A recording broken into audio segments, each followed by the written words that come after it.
Okay guys, so apologies about the noise in the background, just charging the battery a bit on the Lexmoto. I've had so many messes with the Lexmoto, it's unbelievable. Kind of around the 900 price mark. I mean, people are ridiculous. They want me to deliver it to Liverpool and they don't want to pay a penny for delivery fee, and they want the bike at its lowest rate. Someone from Southampton asked about it. I really don't want a 6-hour round trip, guys, from my weekend for no money. It's a bit of a scrappy bike, but it runs beautifully. I might get the GoPro on it today. I'll show you guys how well it runs. But ultimately, yeah, it's worth the price. But today's video is going to be about the Triumph. Now, I've been storing up videos for the last few months, actually. We started this a few months ago. Where we're at now is we've got the Payson timing unit in there, ignition unit in there, the electric. That's great, that's done. We've got back our Amal carbs. They're rebuilt, they're back, they're ready to go on. If I have a small clip of me showing them, which I might have, that was 2 months ago, guys. So they've been here, they're sitting on the shelf, they're ready to go. Now, some of the issues we had with the Mikuni carbs, which aren't right anyway, the Mikuni carbs aren't right anyway. This is a British bike, it should have the Amal carbs. Is that this kind of webbing system, which is a genuine one, but it just didn't seem to work properly, and I think the carbs struggled with the right flow. Actually, I think it couldn't manage it. So the Amal carbs will have a much simpler system. It will come down here, it'll go into the bottom, it'll come out through the middle, it'll go back into the next carb, and it'll come up to the tap on the other side. I'll show you the tap on the other side. So that setup is very simple. Now, technically, one of these taps is a reserve tap, but I have no idea how that works, guys. My advice would be just don't run out of fuel on this. Because me and John were looking at it, we didn't think any were the reserve tap. I think normally one's a bit longer, stores a bit more in there. Now, we know that this engine's rebuilt. We bought it rebuilt. The cylinder is brand new. The compression test was stupidly high at 170 psi on each cylinder. So it's a great engine, and we also know that this engine's smoky. You know, it's always a bit smoky because of the way the oil system works in this engine. It trickles down. It's meant to constantly circulate, but bits trickle down into the bottom end, and that's what smokes. Very normal for a bike of this age. Now, what should happen is on a long journey, that smoke should dry up, or you drain the bottom, you know, every couple of months and carry on. Use it every day. Yeah, or you use it daily. But ultimately this bike's going to be it'll be a bit smoky. What we want though is we want for the carbs to run and ride and idle well, which is what we struggled with the Mikunis. So let's get the new carbs out. We'll get them bolted on. We've got all new gaskets, they're completely rebuilt. We've got brand new fuel line just in case we need it, and we'll kind of show you chucking them on, which is very simple. And soon we'll be firing this bike up with its original Amal carbs on, and it's very exciting. You know, I've been excited for weeks, but John has been super busy. So guys, one of the first things we need to do is we need to make sure that the throttle cable for the Mikuni will work on the Amals as well. Our guess is that they will, but you just kind of don't know until you do it, really. The other thing, looking at these, John, is I thought, are they meant to have an adjustment on them? I thought you adjust them from the top, and it doesn't have that on the other end, although it looks like it might just sit in as well. I think what we need to do... They're on there, look. No, they're not. No, they're not. They're on the old carbs. What, there's adjustments? I think so. Let's just check that out. So guys, we need to check that actually the new slides fit on to the old throttle cable. That bit's fairly straightforward. So we'll pop this open and we'll have a look. Alright guys, so I put my side on. So what you do is you put the top on first, you put the cap on, you put the spring on, you have to then hold the spring back to slide the cable down for it to locate. Now, that's quite hard work, and I dropped this once. Don't forget to drop it on the floor. I dropped this once, and John's nuts sucked up inside out, and he talked really high pitched. Johnny! So now John's gonna do it and we've got it on camera. And John's not gonna drop it once.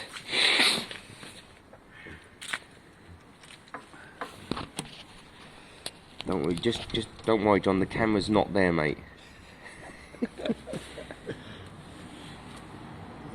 This is the tough bit. Have you got the... Yeah, it's in your hand. The side. Yeah. Now, guys, these springs are super heavy. And I know that they kind of need to be, but, like, seriously heavy. Compared to kind of modern ones. But there's probably a reason for that. Maybe. So what John's doing is it's quite hard to hold the spring back. So he's pulling it back. And he's going to try and use the pliers to hold it long enough. Yeah, well, didn't forget, it was I helped you with this. But it is difficult.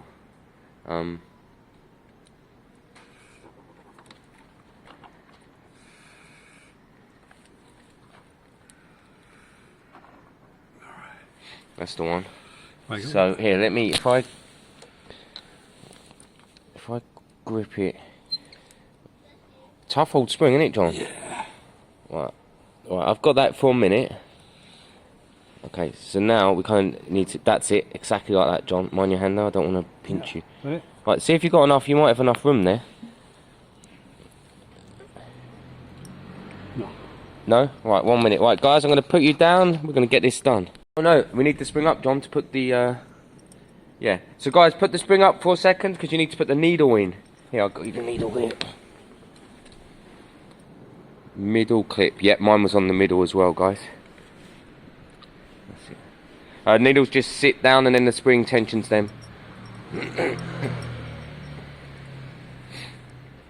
I can't wait to fire this back up with the Amal carbs. I know it's not going to seem particularly different, guys, but it's the originality of them, and the Mikunis were... What number was that on? Middle, definitely the middle clip, John.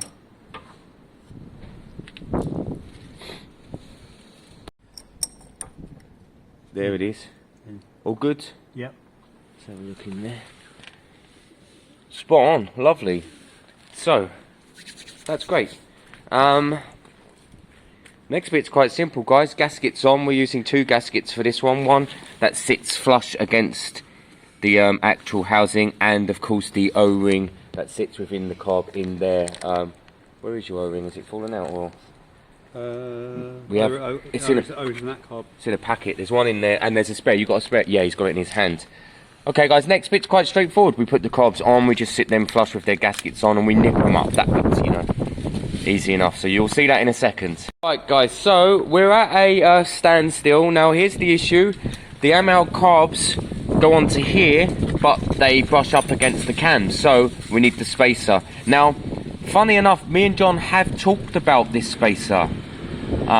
We have discussed that, but it just didn't. We didn't order them at any point. It didn't come to mind.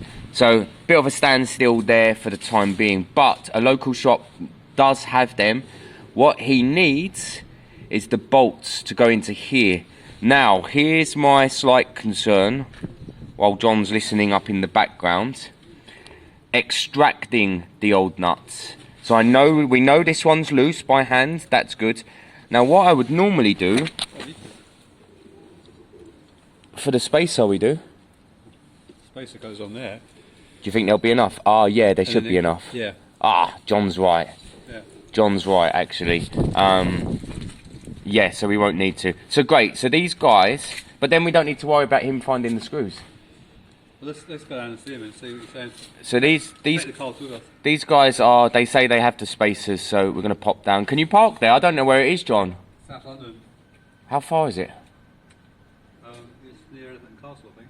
Oh, it's not too far. Yeah. Yeah, so that's where we are, guys.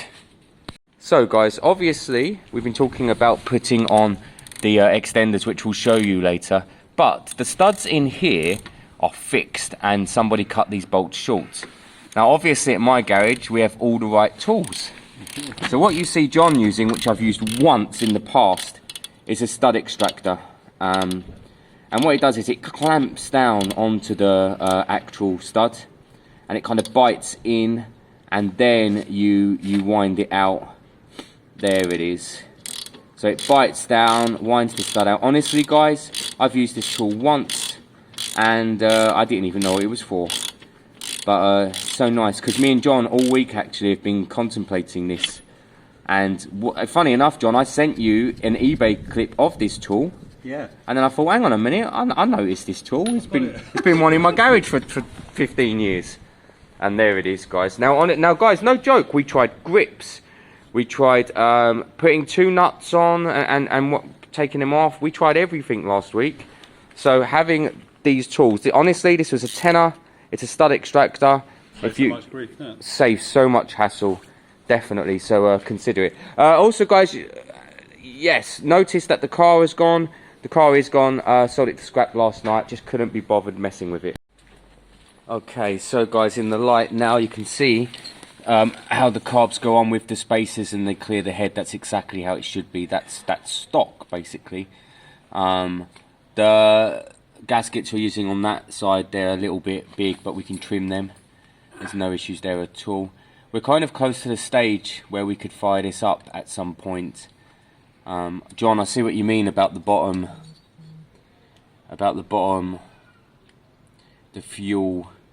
Yeah. If we could rotate them a little bit, if they could go round that way, we might be better off. So if we have the outside one here coming up, and then the inside one a little bit more that way, you might be better off. But we can do that on the bike, loosen it, turn it, nip it up at the time, I think. Oh, fuck. I saw that.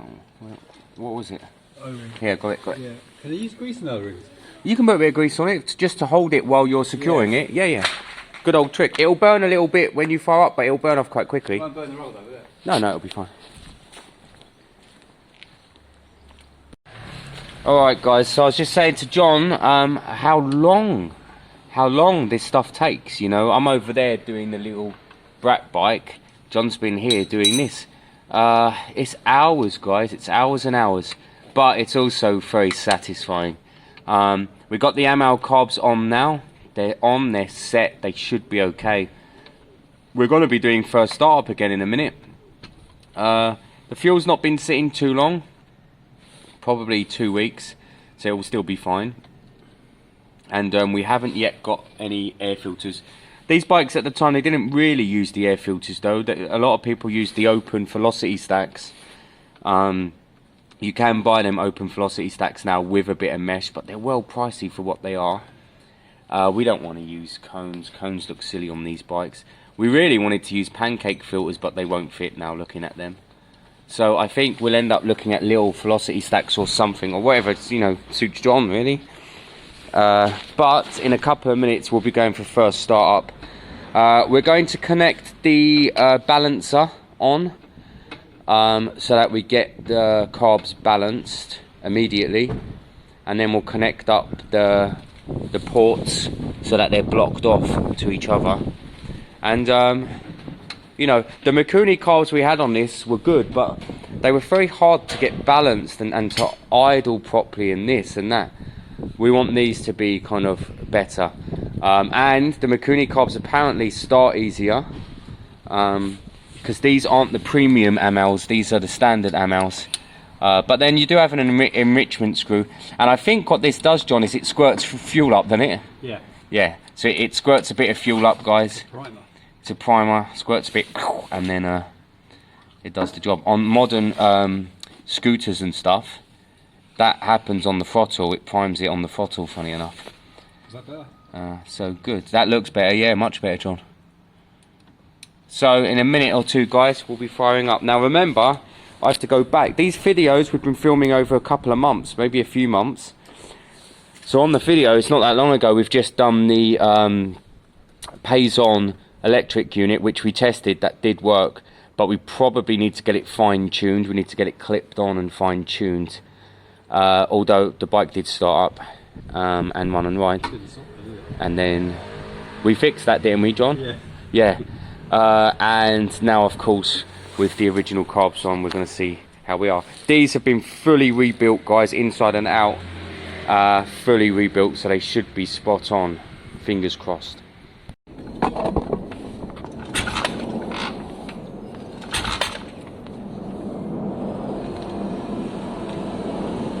Maybe just the right side, John. Yeah.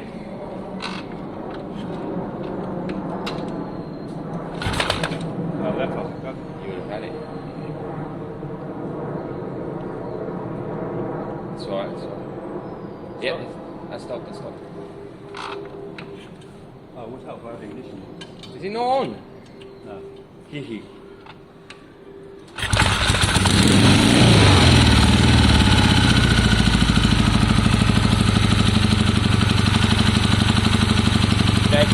They're fairly close, John. But what we can do now is the air fuel screw. So we need it to be warm though. Oh no, right side feeding first. Look, you see that? What? A little bit of air. Right side, cold side.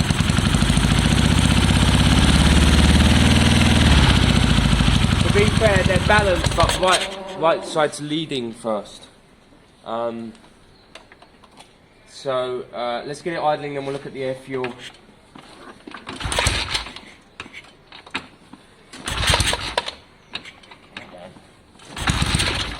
I don't know, we got plenty of fuel in there, yeah? Yeah.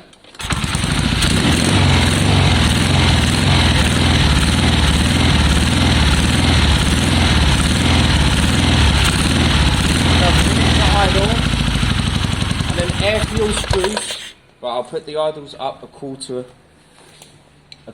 each on both sides. Can I turn that on the engine? You can do eventually, but I think for now, should we get these? Let's get the air fuel. Yeah. Right. So idle's a bit higher now.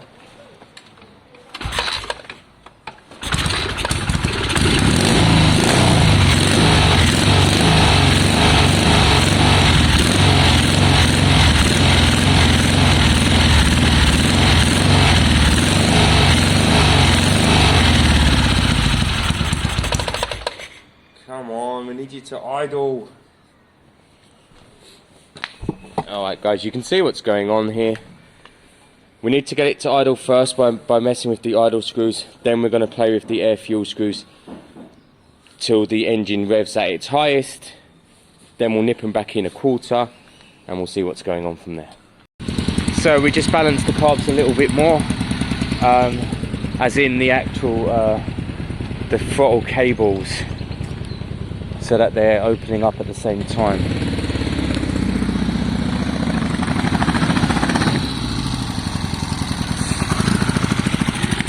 Ooh. Wow, that looks so much better.